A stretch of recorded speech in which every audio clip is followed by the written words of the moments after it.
and that suggests that lifetime mortgage advances are up 11% year on year, and that advances for the over 55s are up 33%. So really positive sentiment there. So that poses the challenge of when the perception is that we e.surv downvalue, or Countrywide downvalue a lot of properties, when you'd find that more in the equity release space than you do anywhere else, because that can be the challenge with estimated values.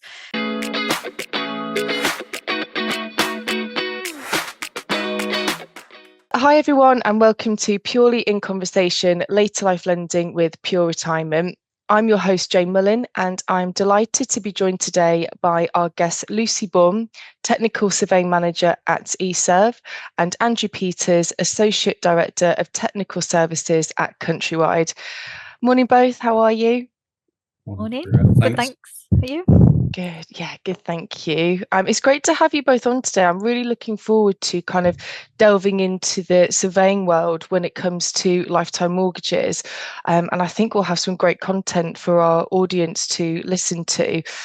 So yeah, really looking forward to getting stuck in today. Before we delve into today's episode, I'm interested, Lucy, if you could tell me a bit more about your role at e.surv as the Technical Surveying Manager. What does that entail?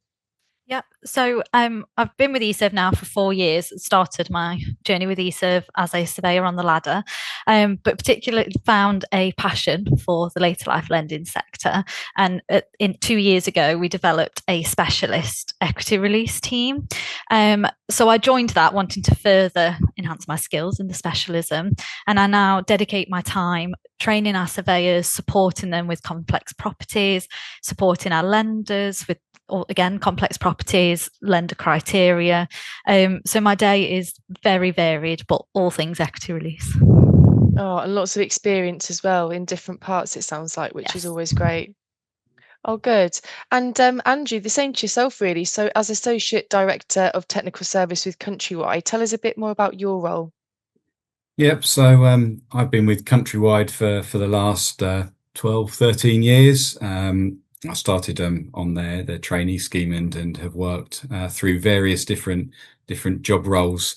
My day-to-day now is really working with our surveyors, providing them help, support and guidance, working with industry bodies, including the Equity Release Council. In fact, the Equity Release Council just set up a surveyor forum, for which I'm vice chair of that, and also with RICS, looking at the challenges that are coming into the industry, helping inform the industry response, and then helping work with lenders to shape their guidance and their policies.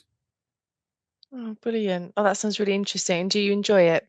Do, yes. It's a very varied role, and it means that you're never quite sure what's going to land on your desk on any particular day. So always good fun. It keeps you on your toes, it sounds like, for both of you. No one day is the same. Absolutely. And both in the office and out the office, which is nice. So a nice mix of being able to work with people and not just stuck at a desk all the time. Nice and varied. Oh, it sounds great. We've got a nice, easy question to ease us all in. But what's the best part of your job? I think for me, the best part is definitely the variety of it. No two properties or cases are the same. And that really keeps me interested, learning every day, getting involved in something different. Yeah, that's good. Keeps it exciting. Definitely. Nice. And Andrew, on the flip side of that a little bit, what would you say are your biggest challenges? Well, the biggest challenges. So I think the biggest challenges from a valuation point of view these days is probably the leasehold sector. Gone are the days that we had conversations about Japanese knotweed, rarely about spray foam even these days, but cladding. Put a bunch of surveyors in a room and lenders, and cladding is the topic at the forefront of all the conversations. Add to that the ground rent challenges, onerous ground rent, onerous escalation clauses in the leasehold sector, and then as well recently we're seeing service charges increasing and making sure that they are reasonable as well. So some challenges there. It also poses a difficulty from a valuation point of view, trying to get information, certainly some of that information up front. That has to come back to us by post-valuation queries, which then creates delays in the mortgage application and in the house buying process. We're also seeing in that area that the government got a number of consultations currently ongoing. That's creating more uncertainty, leasehold, freehold reform, and also a push for common hold, maybe looking to do away with leasehold tenure and move to common hold. So some further challenges there, and we're certainly seeing that the leasehold sector in terms of value is adversely affected compared to freehold. So yeah, real challenges for us. And that leads us nicely into our next question, actually. So if you think about Countrywide and the demand, how has that changed for lifetime mortgages, and how has it evolved over the last 5 years, do you think? So lifetime mortgages, like the rest of the housing industry, was really hit by the budget at the end of 2022, that mini budget by Liz Truss. The interest rates off the back of that obviously increased quite dramatically, making the later life lending products less attractive, either in terms of the higher cost to service interest payments or the capital erosion where the interest rolls up. Also limited the number of products that were available, with limited LTVs, making the products less attractive. So yeah, it was definitely hit demand. However, I think now things are looking up, interest rates are coming down, and demand is returning. So we saw some information out from UK Finance around the Q1 performance of 2025 compared to 2024, and that suggests that lifetime mortgage advances are up 11% year on year, and that advances for the over 55s are up 33%. So really positive sentiment there. Combine that with the direction of travel. We've seen the Fairer Finance report out from the Equity Release Council, anticipating that 51% of people are going to need to access their housing wealth to support retirement income by 2040. And then you look at the FCA's discussion paper around the future of the mortgage market. That includes its own section on later life lending, and looking to really drive economic growth through the equity that is held within in housing. So I think that it's fair to say we're going to see this being a growing market. That certainly looks like the direction of travel, and particularly if those interest rates continue as is predicted, just to ease slightly over the coming years. Definitely. And thinking about how things evolve, Lucy, as well, if we consider the future of AI and surveying, what do you think this looks like, and will AI play a part in valuing properties, do you think? Yeah, I mean, I think we're still in the fairly early stages of AI in the industry. I think naturally it will definitely, and already is being looked into playing a part in the industry. I think we do have to acknowledge its limitations with some areas of the industry. Property is complex, particularly in equity release lending, and so surveyors are still needed at the moment to process that information to get the right outcomes. As we know, with AI, it's only as good for the information as what's put in. And with property, it's so complex. I think it's going to take a long time for us to see that. I think it will be a gradual. We do already have technologies in the market, such as automated valuation models and remote valuations, which are used across the sector. But again, not so much in equity release because of the complexities. So I think AI will take part in surveying, but perhaps we'll see that filter through a little bit later for equity release. Be interesting to see how it does evolve and what happens, for definite. Yeah. And Andrew, if we think about regional variations, are you seeing a demand for lifetime mortgages look different across the regions? How does that look like for Countrywide? Yeah, there's definitely differences in demand across different regions. We tend to see in London, South East, South West, that there's a greater uptake for equity release, probably driven by the greater amount of equity in housing. There's no surprise. Popular areas with older populations tend to again see greater uptake. So that's primarily east and southwest. And then if you look to the northern region, a lot of the equity release there is associated maybe with financial necessity, helping to support incomes or debt consolidation, maybe rather than some discretional spending, which we might see in other areas where people are taking advantage of that equity in their homes to fund holidays or new cars and the like. It's interesting how it does change within each region, doesn't it? It does, yeah.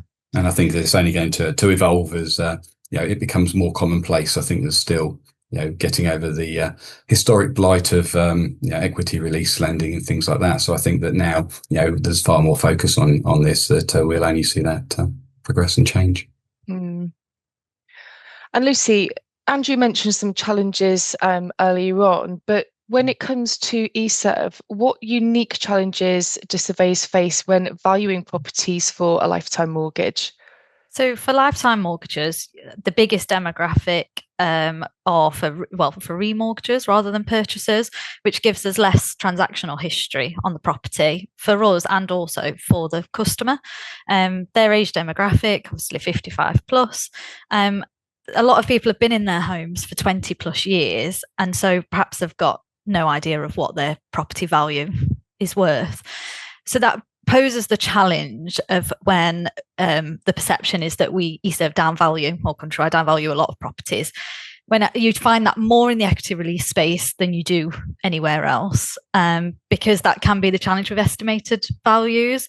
So I think one of the ways we can improve the sector in this space is help advisors and customers get a good idea of their estimated value. That can be through Rightmove. We look at comparable properties that are sold in the area to get that right in the first place, and then that will avoid anybody being disappointed at the end of the outcome.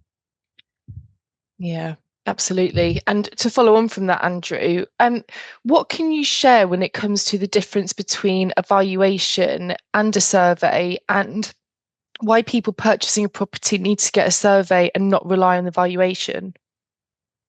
Yeah, there's a lot of confusion out there. RICS actually currently just doing a review of their home survey standard, and they did a customer poll before that was released, and it showed that people were still very confused between the difference between a survey and a valuation. So a valuation is undertaken purely for the lender. So that is essentially, it's a risk assessment of the property for the lender to make sure that it is worth the amount that they are going to advance on it, or that they can calculate how much to advance on it in the world of later life lending, and that it meets their key lending criteria. Survey is done for the purchaser.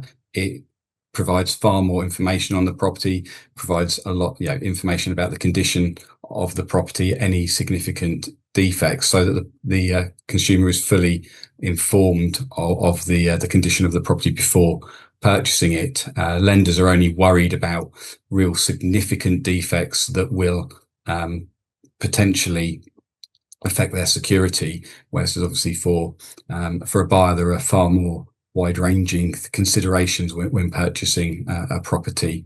Often the case as well with getting a survey that yes, they do come at a cost, but we do see people save more money by actually managing to renegotiate after they've had a survey for defects that are highlighted to them. But ultimately it gives the customer peace of mind. Lucy touched on earlier about automated valuation models, so AVMs and desktop valuations, whilst again not really in the later life arena at the moment. In the mainstream market, more and more lenders are moving to those non-physical valuation methodologies. So a lot of these properties that people are buying aren't actually looked at by a qualified surveyor. They're essentially valued by either a computer or somebody sat at a desk. So again, increasingly important that people do get professional property advice from a qualified surveyor and get those condition reports. And Andrew, you mentioned the the mainstream market. And Lucy, just following on from that, I'm wondering, how does your approach differ when surveying a property for a lifetime mortgage versus a standard mortgage? And perhaps you can elaborate specifically for us on safe steps and also vulnerable customers. Yeah, that's a really interesting one. I mean, in the most instances, their approach to the actual inspection is the same for mainstream and equity release lending, but the outcome is a lot different. So the reporting requirements are different. The inspection, as I said, is the same, but we then act on the lender's guidance to what information outputs to the report. So for later life lenders, they will often want a lot more information about the condition of the property because their risk is within the property itself. They are recouping the loan at the end, and the interest, it's more of a risk for them at the end of the term, whereas for mainstream, that risk decreases over the length of the term. So that information is a lot more important for them. And which is why you'll often see more essential repairs, specialist reports in our equity release lenders reports versus perhaps mainstream. And we do need to be mindful on our inspection of the vulnerable customers. The Equity Release Council are releasing the safe steps in November, but we're in a privileged position that we're usually one of the only people in the transaction that actually see the customers in their home. Most things now, particularly since COVID, are done online, and you can identify a lot more vulnerabilities in somebody's home than you do over the phone, even on a Zoom call. So we do take that very seriously of our duty of care to customers to identify that. And Andrew, how, looking at your panel of surveyors, when we think about training, have they had to receive any specialised training or regulation updates specific to lifetime mortgages? So, as Lucy's touched on, primarily the process when you are valuing for later life lending or mainstream mortgages is the actual process is the same. So a lot of the training crosses over between the two. Where it differs and where the additional training and importance is placed is around the property risk. So within the residential or mainstream residential market, a lender will consider both the credit risk of the applicant, but also the property risk of the property. Within the later life sector, then it's all about the property risk for the lender. So we do educate the surveyors on that, how mainstream lenders hold a security for generally somewhere between 2 to 5 years. With an equity release, it may be 10 to 20 years. And therefore, really making sure that surveyors are aware of the importance of things like the condition of the property or other negative aspects that have the potential to frustrate a sale, make it more difficult to sell, or may affect sort of saleability, mortgageability when they come to sell it further down the line. The equity release lenders, as Lucy touched on, they want to make sure that when that comes to the point that they need to sell the property, when they want to get their money back, the only way they get their money back is by selling that property. So when it's placed on the market, they want to make sure that it's going to sell without undue difficulty or undue delay. They don't want anything that's going to adversely affect that. And then of course you've got to remember their negative equity guarantee as well. So anything that may adversely affect the performance of the property over the lifetime of that mortgage. So training to make the surveyors aware of the importance of that property risk aspect to later life lenders and why they are more cautious around condition, location and things like that. And then again, it's around the demographic of the clientele for the later life lenders, making sure that surveyors are aware of that and have that additional consideration. All of our surveyors should be polite and courteous regardless of the inspection or purpose, but just reiterating that it's doubly important to make sure that they do show their ID when they're arriving at properties, that they take that little bit of extra time and care to explain to the customer what they're doing and why they're going to do it. Again, it may be a very long time since a later life customer has had anybody in their home. They may be unsure about the process. They may be quite nervous about it all. So just trying to put the customer at ease. And again, then you move on to the vulnerable customer situation, being aware of different customer vulnerabilities. And again, that advantage of being the eyes and ears, actually being on the ground, being in the home, guidance, particularly around coercion and does that person really want to take the loan? Is there any evidence that perhaps maybe family members or are putting pressure, which can often be easier to be seen when you're in that home environment. Yeah, I was going to say, back to Lucy's comment, it's being there in front of that client, being able to see them also in their own environment, their own surroundings, where typically they feel comfortable. You can really get a sense of things a lot more, I think. Especially if you can have a conversation with them as well, that is more freely flowing than maybe going through a list of questions on a mortgage application or something like that. So they may have more to a surveyor there. Yeah, a bit more comfortable to build up that rapport, a bit more of a relationship, and more conversational. I think that follows on nicely as well, Lucy, to my next question is, what measures are put in place to help surveyors navigate these complex or borderline properties that might fall out of standard later life lending criteria? Yeah, so I think there's two parts to the question. I think for us, if it's outside of criteria, the lender's criteria always comes first, and that will mean that we would have to decline it following lender's criteria. However, we then do work really closely with the lenders to make sure we've given you all the facts of everything that they might need to then decide whether that's something that they wanted to consider as an exception. Every case is so important, and usually, as we all know with property, no two are the same, everything is different, and so to create a criteria that covers every scenario is really difficult. So that's why we are finding that every case is being reviewed on a case-by-case basis. Yes, we do have to follow the criteria in the first instance, but we will get into the granular detail to do what we can to support the lenders in that space. On the borderline or just generally complex properties, we've got a dedicated specialist equity release team that our lenders and our surveyors can come to with the properties. And like myself will put my property detective hat on, look into the detail of the property, liaise with the lender on that to get the reporting right for the customer. And having shared what measures are put in place, I'm interested, Andrew, to know what tools or valuation models that your surveyors use specifically for lifetime mortgage assessments. Again, we've already touched on the process being very similar for mainstream and lifetime mortgages, and that's the case here as well. So whenever we're valuing a property, residential property, we use the comparable method of valuation, and that applies whether it's mainstream or later life. The comparable method really does what it says on the tin. We look to compare similar transactions that have occurred recently with the subject property to derive the value.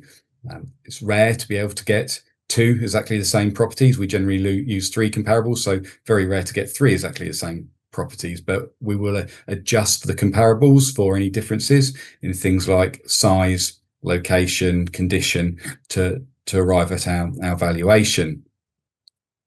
In terms of specific tools, you may have heard of the SCT. That's the Surveyor Comparable Tool, and it's a portal that's provided by Rightmove.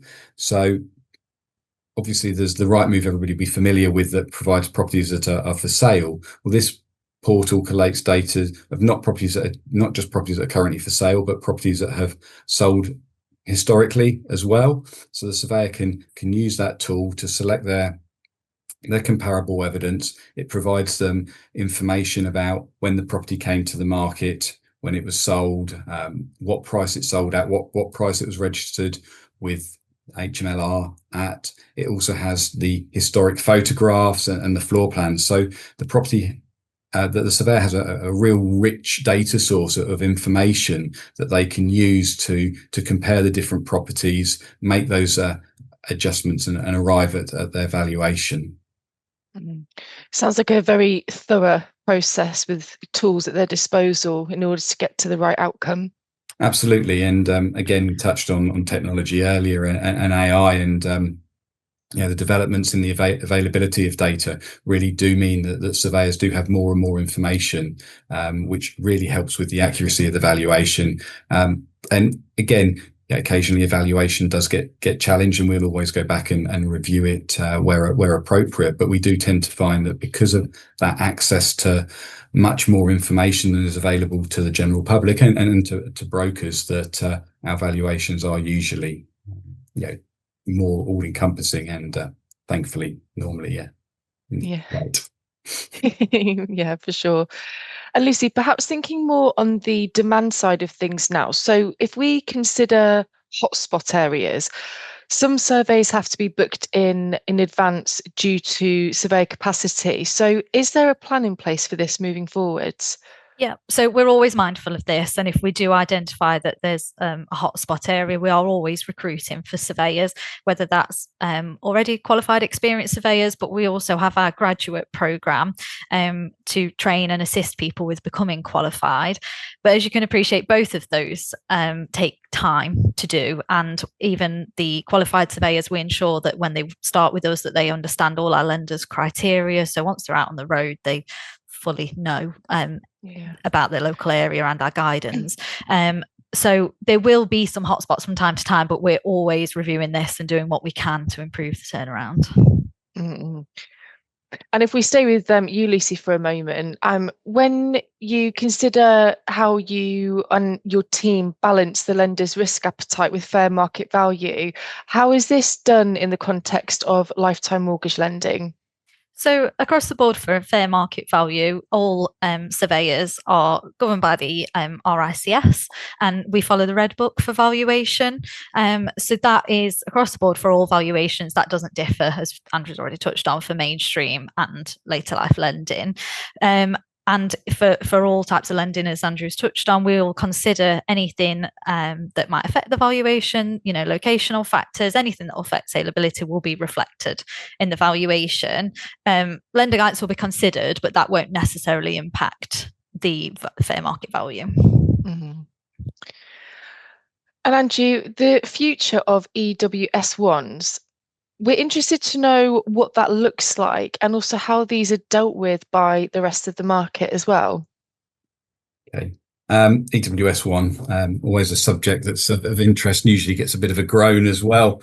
But probably helpful just to recap on the EWS1 and why it came into being in the first place. So lenders and valuers were being provided with complex reports that they were being asked to interpret. They're not fire safety experts, and trying to interpret these reports, we just weren't equipped with the knowledge and expertise to do so. So the EWS1 was to provide a simple way of a valuer or lender knowing that tall building had been reviewed, the external wall had been reviewed, and whether any remedial works were needed or not.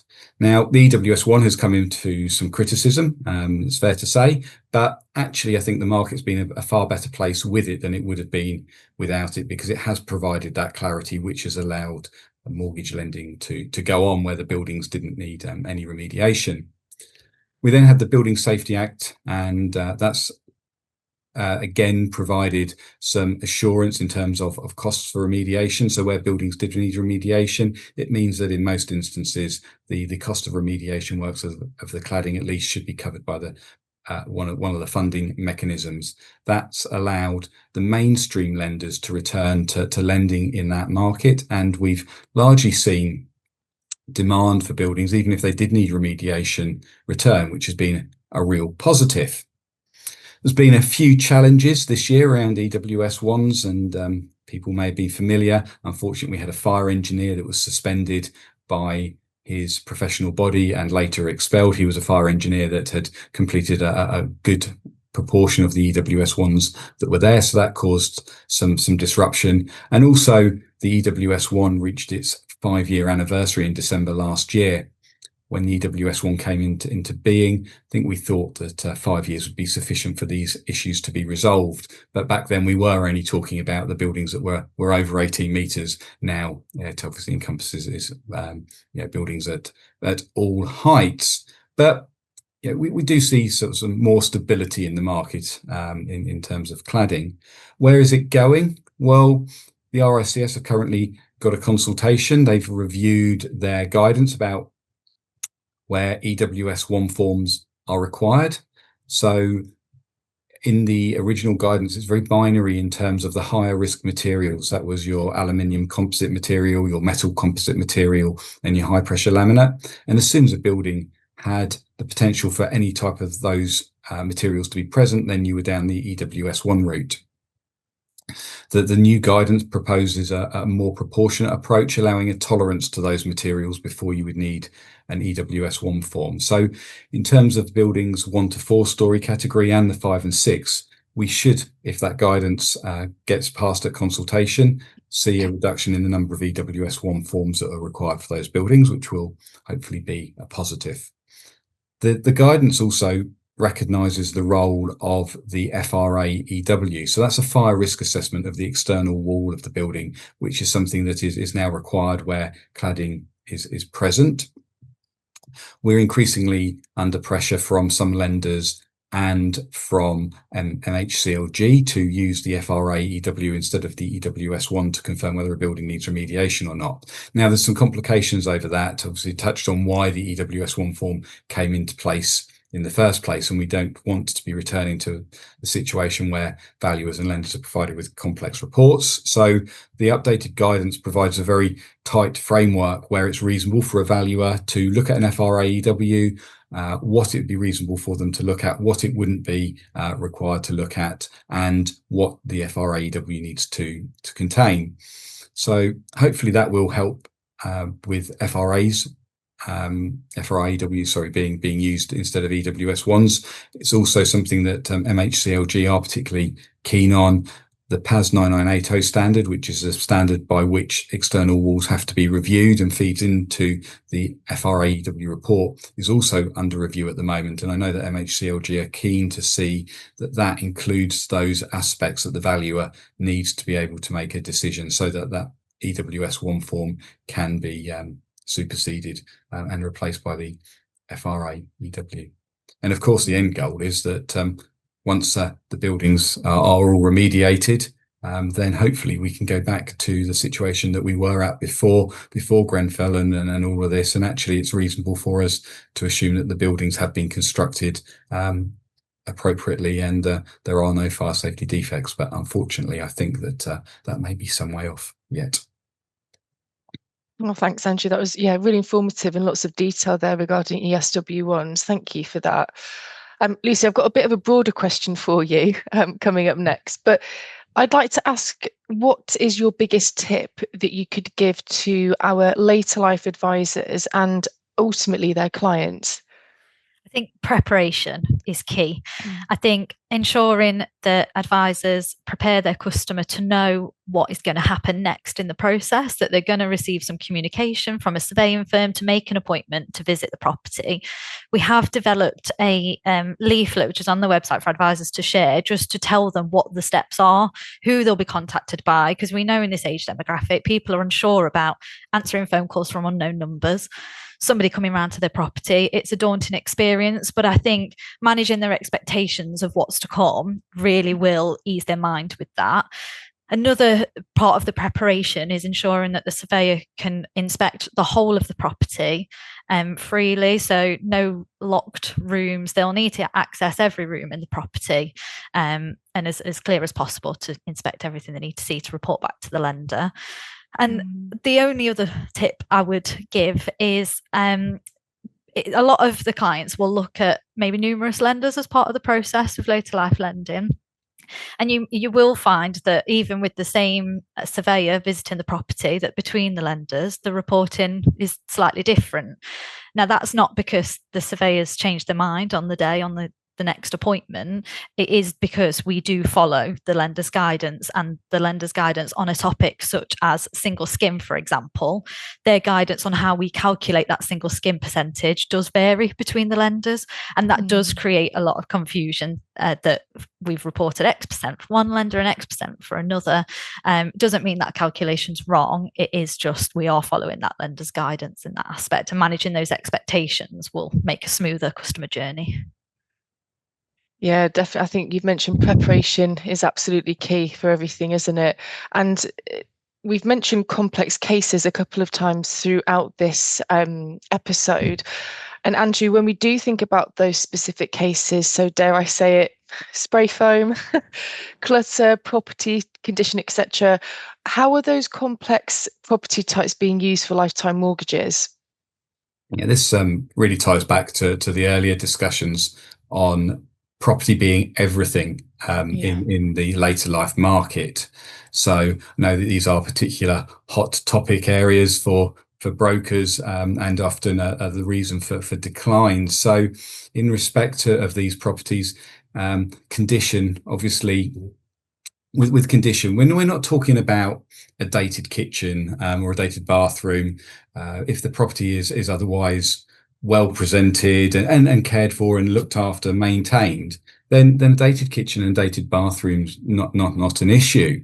It's where the maintenance and the upkeep of that property isn't being managed when we're there to do the valuation. So again, maybe actually there's a kitchen tap that's leaking, the work surface is rotten where it's running over it at the back. Fascias and soffits are a classic one where they're rotten, or rainwater goods hanging off and you've got green all down the walls.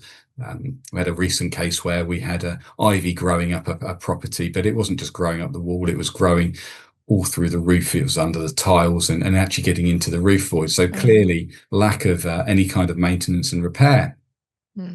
That has the potential, particularly given the length of time that these properties can be held in security. If they're not maintained and repaired, the value and the saleability of that property can be significantly adversely affected. So it gives a cause for concern. Equally, clutter. And again, we're not talking that somebody's a little untidy. They've left a few bits and pieces that are lying around. We're talking about excessive clutter, where it starts to hamper the surveyor's inspection, that they potentially can't see the property's condition as much as they would like to, particularly with taking things like damp meter readings, perhaps. But again, clutter in the property tends to, not always, but tends to go hand in hand with a lack of maintenance and repair. So again, consideration of how that property is going to be looked after, maintained and repaired over the longer term. And spray foam, I think that that's probably everybody I've spoken to within the later life lending sector is a favourite topic, perhaps not cladding for you guys, but spray foam. So spray foam, we've got two types of spray foam. You've got the older type of spray foam, which got spray foam originally its bad name. Now that was primarily used to stick roofs that were otherwise failing back together. So they would be stuck back together and it would extend the life expectancy of the roof for a few years. Not a huge amount, but a few years. But that also came with additional problems. The roof was likely to already be leaking because of its condition, hence being stuck back together, which allowed water ingress. And also you get condensation. The moisture is then held against the timbers, and so they rot. And again, then you've got a property, particularly where it's held for a long period of time, that not only needs a new roof covering, but tends to find that the roof structure is affected as well, potentially the structural integrity of the roof structure. So you've got to replace both the roof covering and the roof structure. There are modern foams, and these do offer insulation properties. So people ask why they aren't acceptable. Well, for them to actually be breathable, which is one of the factors so that the timbers shouldn't rot, they need to be installed in accordance with manufacturers' warranties or manufacturers' instructions. Unfortunately, more often than not, they aren't, and as such that any warranty or guarantee is then invalidated. Again, they're not tested, so if they've not been installed correctly, they've not been tested in that environment, so it could cause rot and decay, particularly over a longer term. So again, caution with that, particularly from equity release lenders. And again, you've got to remember that spray foam in many instances isn't actually a good solution to insulating your property. Putting the insulation at rafters means that you then need to remove the insulation from the ceiling level, seal up the roof space, and then you have to heat the roof space essentially, as well as the main property. So you are to benefit from insulation at rafter level, heating an unoccupied, unused area of the property, which doesn't make economic sense. Much better to have the insulation at rafter level and leave the roof void cold and ventilated. I think it's interesting how Lucy mentioned preparation, especially perhaps more so for the clients. And I think what you've discussed, Andrew, when we look at these complex properties, whether it's the spray foam or the condition, that's also helping, adding context to help the advisors manage their expectations, and to sort of have a further understanding as to why something would be declined, and giving a reason for that. So I think it's the preparation and managing expectations for client and advisor, I think helps, doesn't it? Indeed, and I think that's one thing that we find is the frustration that a property does get declined for legitimate reasons, and very valid reasons, but it's that understanding of why. So hopefully that provides a little bit of context to it. If advisors are visiting clients and actually going to their properties, there is obviously the opportunity for them to see the property in its context. You don't need to be a surveyor to see a property that's excessively cluttered. You don't need to be a surveyor to see that the guttering's hanging off, or the windows are rotten, flat roof is leaking. So opportunities there maybe for advisors to actually be having those conversations with their clients up front, maybe not wasting their clients' time, or their time and effort as well in putting applications through that the properties just aren't going to be suitable unless they are repaired and upgraded or improved. So opportunities for advisors there. Same with spray foam. Simple to have a conversation with the person around whether they're aware of spray foam being insulated, and therefore, even if they put the application through, just advising their client that this is likely to be something that does cause problems, and there may be requirements around it. Yeah, it's the knowing and having that information, isn't it? Yeah, it is. Definitely. And I think I'd like to ask you both a question. This is completely open to interpretation, and be interesting to see what your answers are. But Lucy, if I could please start with you on this one. What do you think the future holds? I think that is a huge question, but I think my overriding feeling on it all is it's an exciting outlook on the future for the later life lending sector. As Andrew mentioned earlier, the Fairer Finance report is looking at bridging the gap for housing wealth in this sector, and a third of the UK's population currently are over 55. Now, given the economic situation with pensions, and I think we're already seeing a shift from people borrowing for lifestyle to fund a dream holiday. We're seeing people lending because they need to fund to live. So I think the demand is only going to grow, but I think innovation in the sector is going to play a big part in this as well. I mean, a lot of the work that the Equity Release Council have already done to improve the perception of later life lending, has been massive over the last few years, and that will only continue to grow. But as we touched on earlier, with the innovation in AI and technology streamlining the process even further, I think it's a really exciting future for the sector. Hopefully lots to look forward to. Yes. And Andrew, how about yourself? Yeah, whenever I'm asked about what the future looks like, I think that it always springs to mind the future's bright, the future's orange, but maybe that's just me showing my age. Lucy's obviously sort of focused there more on the equity release or the later life lending market. I think just if you look at the broader picture here, we've got a government in at the moment that really are focused on the housing sector. There's more focus on the housing sector from the government than there has been in a long time. So I do think that's a exciting opportunity. They are looking to significantly increase the number of properties that are being built. Whether we think the targets are achievable or not, there is that desire and the push to do so. They're looking at the mortgage lending rules, and again, not without risk, but in a controlled manner, actually relaxation of those mortgage lending rules to drive the economy, to make access to the housing market more, or make the housing market more accessible to more people. So a real focus and direction of travel from the government. Combine that with the technological evolution, AI,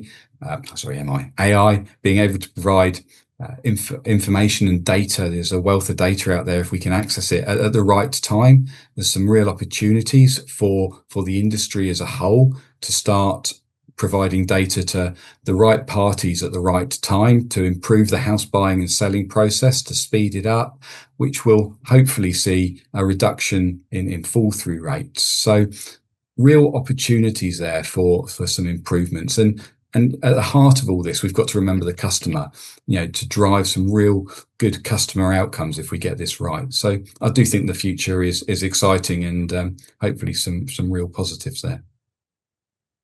Well, thank you both. It's interesting when you do ask such a broad question, the answers that you get, they're both very different, but both very detailed answers. So thank you so much. I do just have one more question in this episode for you both again. We've been asking this on all of the Purely in Conversation episodes, so you might be familiar with it. But if you could take your younger self out for a coffee and a chat, what is the one bit of advice or reassurance that you would give yourself? And Andrew, if we could start with you, please. Interesting question. Yeah. I think it'd be celebrate your successes. We live in a world that the pace of change is increasingly increasing, but no, continually increasing. So I think it's important that take time out to step back and actually, acknowledge and celebrate your achievements. That goes, for personal achievements individually, but also as a team at work, or as a wider industry. I think that celebrating wins, whether they be big or small, really helps drive morale, build momentum, and it gives purpose and meaning behind what we all do on a day-to-day basis. Yeah, definitely. And Lucy, how about yourself? The same question. Yeah, I think Andrew's answer is really great. I think mine sort of links in with that, in that to do that, don't be afraid to push yourself outside your comfort zone. When I first started in the industry, being a young woman in surveying was not as well known, and I'd many a times knocking on a door with my ladders and kit, and they'd open the door and go, "Oh, where's the surveyor?" But I found that doing a good job and winning them over to understand that actually I know what I'm doing, you're in safe hands, I found that really rewarding. And I think it's easy to forget to celebrate those achievements, and you do have to just go for it and believe in yourself, which is really cliche. No, but I think it's true, and having that confidence that, you know exactly what you're doing, you're where you need to be, and long may that continue. We love an underdog. Yeah. Oh, amazing. Well, you've both been absolutely incredible, and I've really myself learned such a lot today, and you've both provided some really great detailed answers, and I think just a lot more insight in general into how things work, what the future potentially holds, and it's been really interesting. So thank you both so much for joining me on our episode today. I hope you've both enjoyed it as well. Great, thanks for having us. Brilliant, thank you so much.